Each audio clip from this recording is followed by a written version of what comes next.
സന്ദീപാനന്ദഗിരിയുടെ തിരുവനന്തപുരം കുണ്ടമൻകടവിലെ ആശ്രമം കത്തിച്ച കേസിലാണ് വിചാരണ നടപടികൾ വൈകുന്നത്. പ്രതിഭാഗത്തിന് രേഖകൾ കൈമാറുന്നതിലെ പോലീസിന്റെ ഉദാസീനതയാണ് വിചാരണ നടപടികൾ വൈകാൻ കാരണമെന്നാണ് ആരോപണം. കുറ്റപത്രത്തോടൊപ്പം സമർപ്പിച്ച 59 രേഖകളിൽ 11 രേഖകൾ മാത്രമാണ് പ്രതിഭാഗത്തിന് ഇതുവരെ കൈമാറിയത്. ഇത് കാണിച്ച് പ്രതിഭാഗം കോടതിയിൽ അപേക്ഷ സമർപ്പിച്ചു. ഇതേ തുടർന്ന് കോടതി ക്രൈംബ്രാഞ്ച് അന്വേഷണ ഉദ്യോഗസ്ഥനോട് എത്രയും വേഗം രേഖകൾ കൈമാറാൻ നിർദ്ദേശം നൽകി. എന്നാൽ 5 തവണ നിർദ്ദേശിച്ചിട്ടും അന്വേഷണ സംഘം രേഖകൾ കോടതിയിൽ കൊണ്ടുവന്നിട്ടില്ല. കഴിഞ്ഞ ദിവസവും രേഖകൾ ഹാജരാക്കാത്തത് കാരണം കേസ് പരിഗണിക്കുന്നത് ജൂൺ 17 വീണ്ടും മാറ്റി. Thiruvananthapuram additional chief judicial magistrate കോടതിയാണ് കേസ് പരിഗണിക്കുന്നത്. Corporation councillor Girikumar, Sabari S Nair, Krishnakumar, Vijesh എന്നിവരാണ് കേസിലെ പ്രതികൾ. ഇവർ ജാമ്യത്തിലാണ്. 2018 ഒക്ടോബർ 27 സന്ദീപാനന്ദഗിരിയുടെ ആശ്രമത്തിന് തീയിട്ടത്.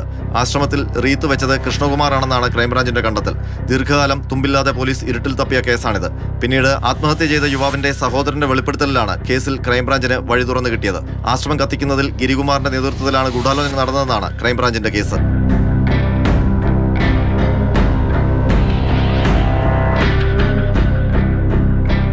മാതൃഭൂമി ന്യൂസ്, തിരുവനന്തപുരം.